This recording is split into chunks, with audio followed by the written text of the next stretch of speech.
Hello, church family. Welcome to today's Sunday school lesson. We are in session 7 entitled Land, and our key idea this week is restoration awaits those who trust in God. And we're in Genesis chapter 8, verses 10 through 22. Start by asking the question, why is it essential for people to know that restoration awaits those who put their trust in God? Why is it essential for us to remember that God will restore us and restore those who put their faith and their trust in Him? Well, because why else would we trust Him? He was not going to restore us, if He was not going to um, save us, if He wasn't going to follow up on His promises, then why would we trust in a God that's untrustworthy? And so the opposite of that, or the converse of that, is also true. If God is faithful, then we know that putting our trust in Him, He will be faithful to us, and we those blessings. But also, He is faithful to those who obey. He tells us to trust in Him, for He is the Lord. So told Noah to trust in Him for his family and his family's safety. We're going to be looking today about how Noah had to wait a long time, over half a year, almost really about 6 months, until he was able to get out of the ark as the water was drying up. So we're going to start, and we're going to look at the beginning of chapter 8. I have it pulled up over here on my monitor, and uh, we're going to look at the beginning of chapter 8 and then verses 10 through 22. So the beginning of Genesis 8:1, not in the CSB, which is what I typically read, but in the ESV and the New King James, it begins with the word but or then. It says, but God remembered Noah, or then God remembered Noah. And that doesn't mean that God had previously forgotten Noah. What that means is that God is being faithful, and God is not merely calling Noah back to mind, but rather it means that he's faithful to keep his promises. He had promised Noah that he would remember him, that he would keep him safe. And so then it talks at the end of chapter 7, it says that there was water on the earth for 150 days, but God remembered Noah. God kept Noah safe. God held his end of the bargain up. So let's look at this and see how God was faithful to Noah. I'm actually going to begin in verse 8 instead of verse 10, because we missed the first time the dove goes out. So verse 8 is, then he set down a dove to see whether the water on the earth's surface had gone down. But the dove found no resting place for its foot. It returned to him in the ark because water covered the surface of the whole earth. He reached out and brought it into the ark to himself. Then he waited 7 more days and sent out the dove from the ark again. When the dove came to him at evening, there was a plucked olive leaf in its beak. Noah knew that the water on the earth's surface had gone down. After he had waited another week, another 7 days, he sent out the dove, but it did not return to him again. In the 601st year, in the first month, on the first day of the month, the water that had covered the earth was dried up. Then Noah removed the ark's cover and saw that the surface of the ground was drying. By the 27th day of the second month, the earth was dry. Then God spoke to Noah, come out of the ark, you, your wife, your sons, and your sons' wives with you. Bring out all the living creatures with you, birds, livestock, those that crawl on the earth, and they will spread over the earth and be fruitful and multiply on the earth.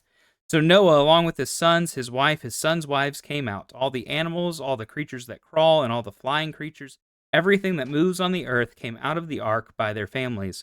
Then Noah built an altar to the Lord. He took some of every kind of clean animal and every kind of clean bird and offered burnt offerings on the altar.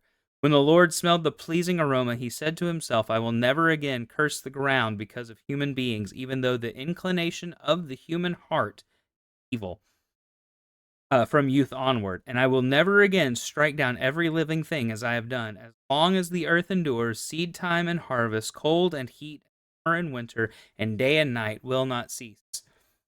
And then I'm just going ahead and reading the beginning of chapter 9. Which is actually for next week. Actually, no, I'm not, because it's quite a ways into chapter 9 about. Never mind. I'm not going to read about the rainbow because that's next week's lesson. Anyway, our first section in our lesson today is wait. This is verses 10 through 14. And while we read this, think about some ways that you had to wait for something. Think about what is the hardest part about waiting. So Noah waited 7 more days and sent out the dove from the ark again. When the dove came to him at evening, there was a plucked olive leaf in its beak. So Noah knew that the water on the earth's surface had gone down. After he had waited another 7 days, he sent out the dove, but it did not return to him again. In the 601st year, in the first month, on the first day of the month, the water that had covered the earth was dried up. Then Noah removed the ark's cover and saw that the surface of the ground was drying. By the 27th day of the second month, the earth was dry. So Noah had to wait.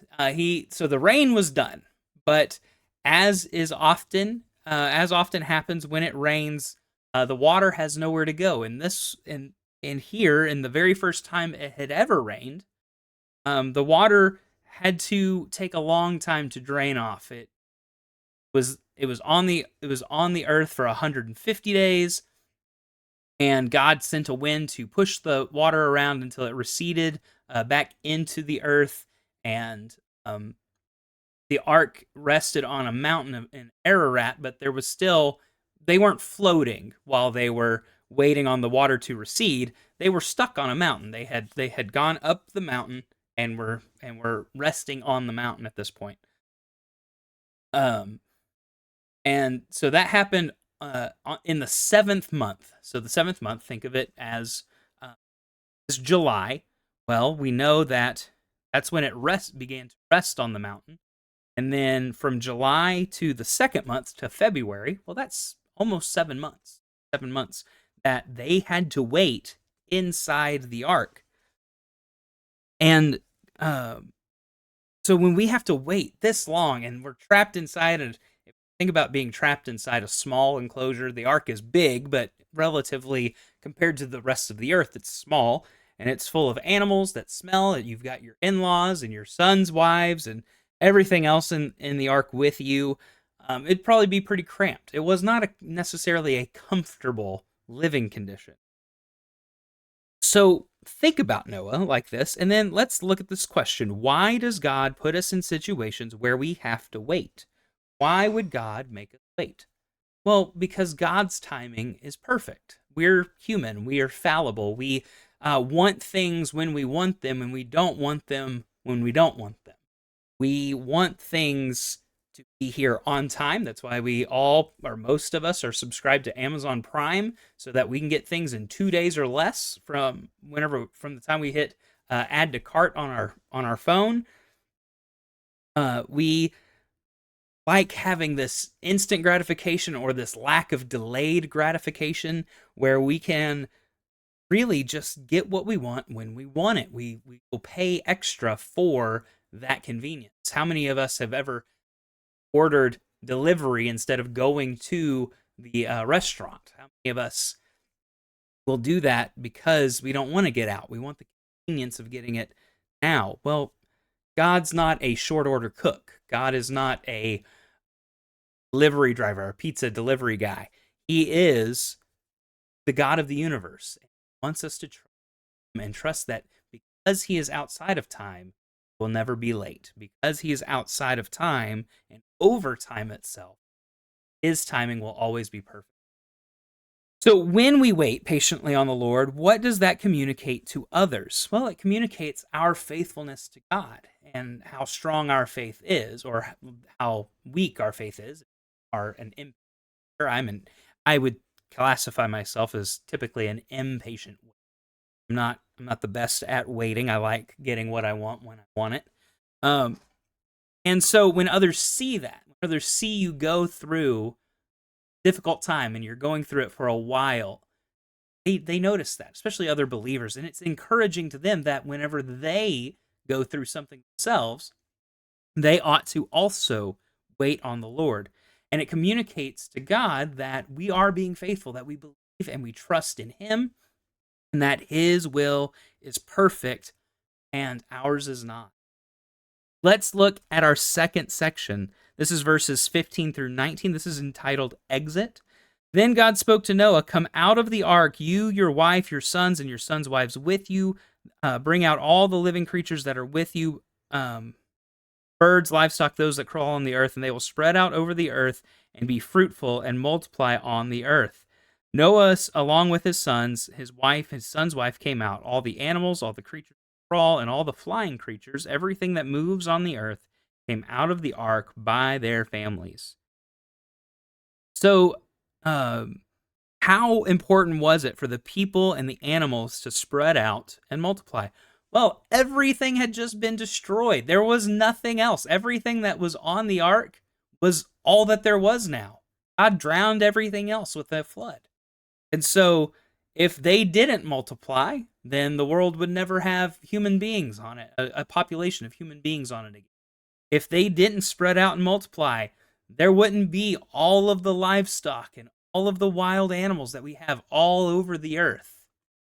And it would have been impossible for the earth to have been populated again if they did not go and multiply, because it was empty at this time.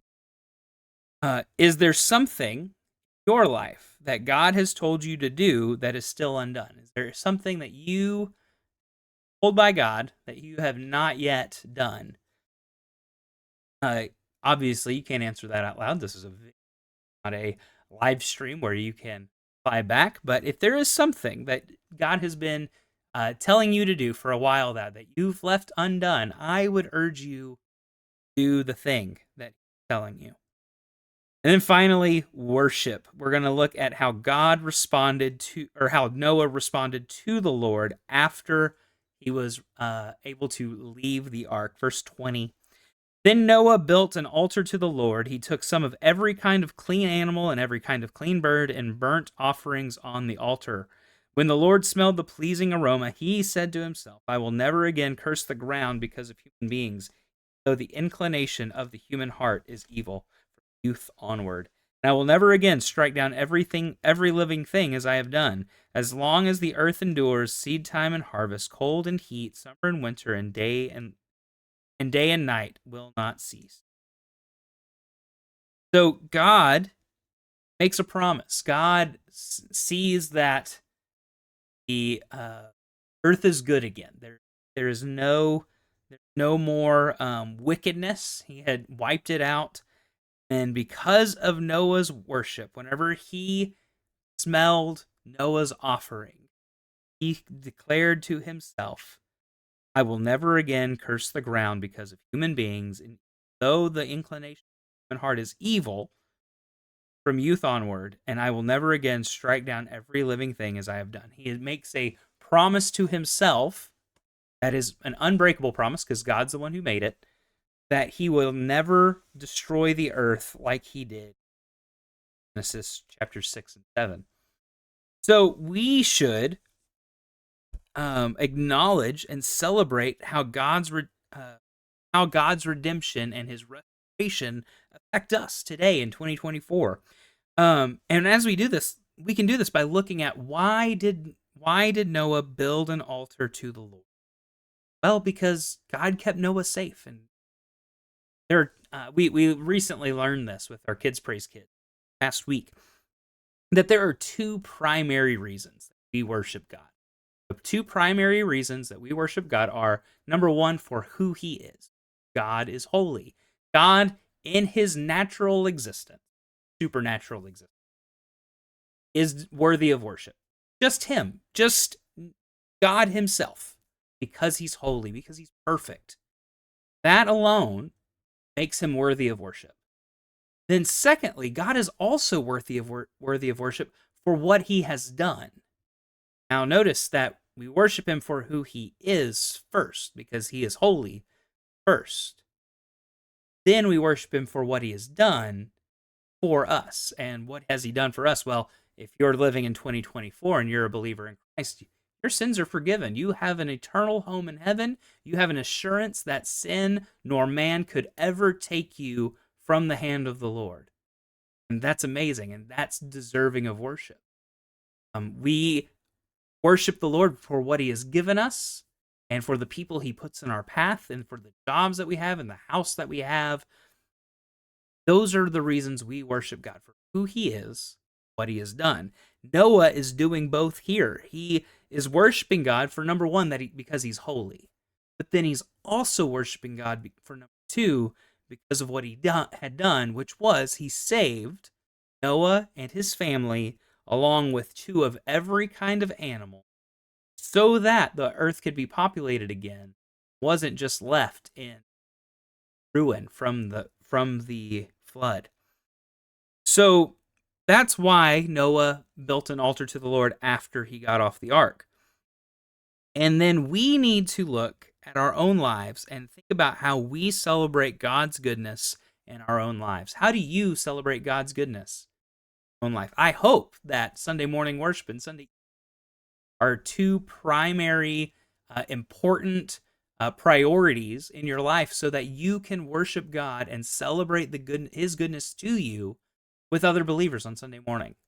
But also, besides that, is a good way to do it is having a quiet time, having a personal relationship with the Lord. That is where you will grow the most as a believer. It's not going to be on Sunday mornings and Wednesday nights. That's not where a majority of our growth as Christians comes from. The majority of our growth, brothers and sisters, comes from personal, independent, quiet times alone with God, where we seek after him, pours into us. And I hope that that's how you return the favor of God's goodness, that he is good to you, and that calls you into spend time with him and worship him and love him. So thank you for being with me. I hope this is an encouragement to you. I look forward to being with you tomorrow as we worship together, despite the cold. Grace told me earlier that when I get up and go to the church tomorrow, it's going to be 17 degrees, which is quite cold and not my favorite, but we will be together nonetheless. So thank you for tonight, or being with me tonight, and I look forward to worshiping with you very soon. Bye-bye.